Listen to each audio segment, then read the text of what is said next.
Otep à tous, bien-aimés frères et sœurs. Donald Trump a raté sa sortie. Donald Trump a déjà échoué. Les amis, on ne vous dit pas la vérité.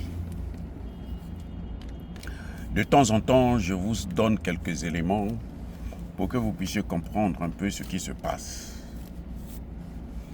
Vous savez, il y a quelqu'un qui disait que voulant trop gagner, on perd. Personne n'a demandé à l'Amérique d'être le président, l'État qui dirige les autres États du monde. Personne ne lui a donné ce pouvoir. Bon, vous peut-être vous leur avez donné ce pouvoir, mais moi je n'en ai pas. Même quand j'ai voté Trump, c'est pas pour que Trump dirige la Russie, la Chine, l'Afrique et autres, pour qu'il dirige les États-Unis. Mais lui se donne un pouvoir qui est au-dessus de ce que lui il a. C'est-à-dire que les Américains aujourd'hui n'ont pas encore compris que l'Amérique d'il y a 20 ans, l'Amérique de 1991, lorsqu'il y a eu la chute du mur de Berlin, n'est plus l'Amérique d'aujourd'hui. Vous comprenez? Ce n'est pas la même Amérique. Et Donald Trump vit dans l'illusion. Avec beaucoup d'Américains, bien sûr.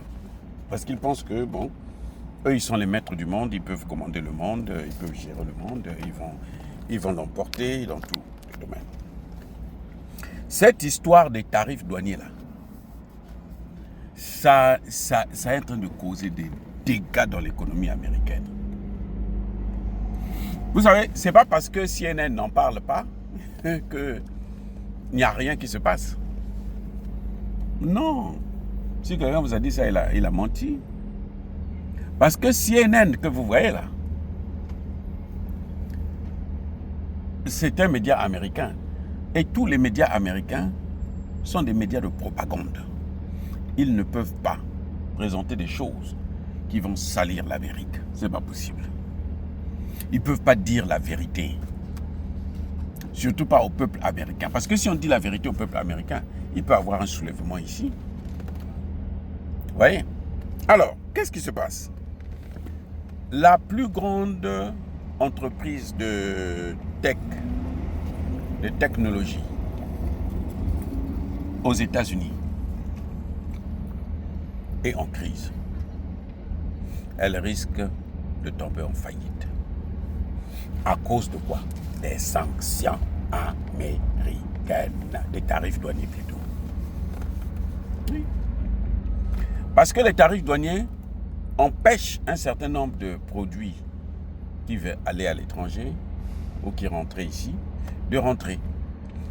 Il y a une compagnie qu'on appelle, la plus grande compagnie dont je parlais tout à l'heure, elle s'appelle Nvidia. Cette compagnie, avant Trump, occupait presque, avant 2018, occupait près de 90% du marché chinois dans la tech. 90% du marché chinois dans le domaine de la tech. En 2018, avec les sanctions, les tarifs que Trump avait imposés au monde entier, donc je disais que cette compagnie occupait 90% du marché chinois. 90%. C'était aujourd'hui, cette compagnie occupe actuellement à peine 50% du marché chinois. Alors, les autres 50% là sont partis où? Qui a ça? Les amis, qui a pris cette part de marché? 50% de part de marché. Qui a pris ça? Ben, c'est pas moi. En tout cas, c'est pas le Congo. Parce que le Congo, le gouvernement congolais ne sait même pas ce que c'est qu'un semi-conducteur. Non, ils ne savent pas. Si vous n'utilisez pas, vous ne pouvez pas savoir ça. Vous voyez? Nous ici, là, on connaît ça parce que nous utilisons ça, nous vivons de ça, des semi-conducteurs. dans les téléphones, dans les machines, dans ceci, dans cela, semi-conducteurs. Bref, ce marché est allé où? À Huawei. C'est un marché, vous savez de combien? Cette perte, ça s'évalue à 50 milliards de dollars par an que perd la compagnie Nvidia. Vous voyez? 50 milliards de dollars par an. Alors, bien-aimés frères et sœurs, il y a un problème. C'est que ce qui s'est passé en fait, lorsque Donald Trump arrive en 2018, il impose des taxes, des tarifs douaniers à la Chine, aux produits chinois. Les Chinois ont tout de suite compris que, si nous ne faisons pas attention, il arrivera un moment où nous aurons des problèmes avec les semi-conducteurs. Nous allons avoir de gros problèmes pour le ravitaillement. Parce que ça, c'est celle-ci. Mais lorsque les alliés de l'Amérique aussi vont faire la même chose, lorsque Taïwan va faire la même chose, ainsi de suite, qu'est-ce qui va se passer? Donc, conclusion, il faut que nous puissions fabriquer nos propres semi-conducteurs. C'est à partir de là que la Chine a investi des milliards et des milliards, des centaines de milliards pour développer une chaîne de production des semi-conducteurs. Toute une chaîne. Les Chinois aujourd'hui vont jusqu'à combien? 3 nanos, 5 nanos. Oui. C'est-à-dire que les semi-conducteurs, ceux qui veulent bien comprendre, pour vous donner juste une image, vous voyez le grain de sable, non? Le semi-conducteur est plus petit que le grain de sable. Semi-conducteur. Donc, quand vous entendez parler de semi-conducteur, c'est plus petit que le grain de sable. Et les Chinois ont tellement investi que quand Trump revient pour la deuxième fois, les Chinois sont prêts à faire la guerre. C'est pour ça que... Mais Xi Jinping ne s'inquiète pas, il est tranquille, il est calme. C'est comme les Russes. Les Russes avaient fait ça avec les Américains et les Européens dans le domaine des céréales. Vous savez, avant 2014, les Russes, là, pour manger les céréales, il fallait qu'ils aillent aux États-Unis, qu'ils achètent aux États-Unis, qu'ils achètent en Europe. Aujourd'hui, ce sont eux qui fournissent. En 2014, lorsqu'ils ont pris les premières sanctions, la Russie s'est rendue compte, mais attendez, moi j'ai les terres, j'ai tout. Pourquoi ne pas produire? C'est ce que fait le Burkina Faso. Le Burkina Faso est en train de produire ce qu'il va manger. C'est pour ça que, vous voyez, les États-Unis veulent tordre le cou à Ibrahim Traoré.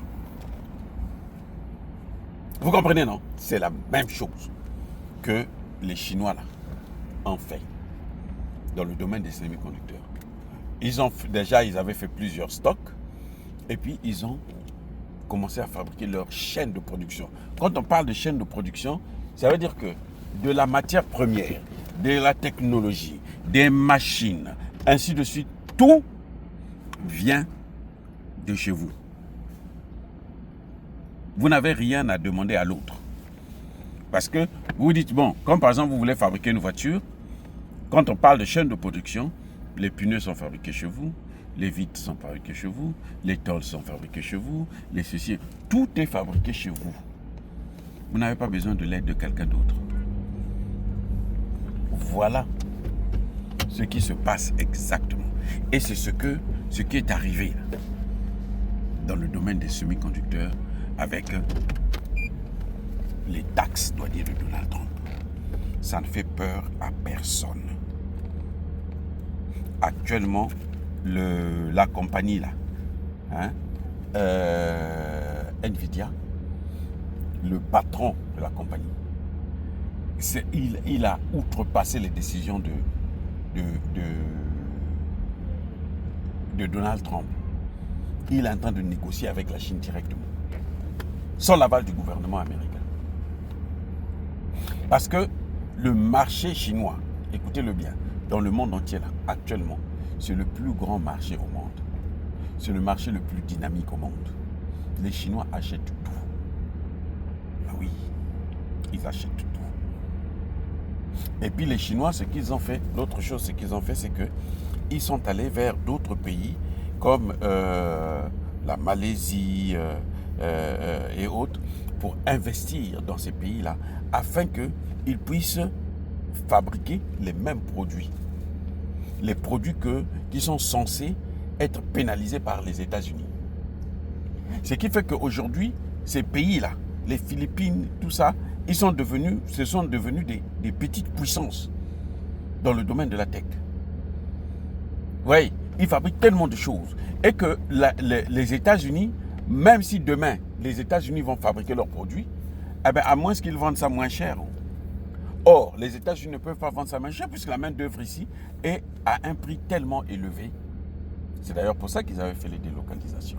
Que le produit américain ne pourra pas facilement être acheté par les autres pays du monde. La Chine gagne le marché. Le meilleur marché que les Américains avaient, c'était le marché chinois. La Chine consommait pratiquement plus de 50% des céréales américains, plus de 50% du pétrole américain, du gaz américain, les semi-conducteurs là, tout, la Chine consommait. Maintenant, elle transformait, elle fabriquait un certain nombre de produits qu'elle envoyait ici. Les Américains n'ont pas pu faire la concurrence. Maintenant, ils commencent à venir vers cette situation des taxes. C'est ça le problème.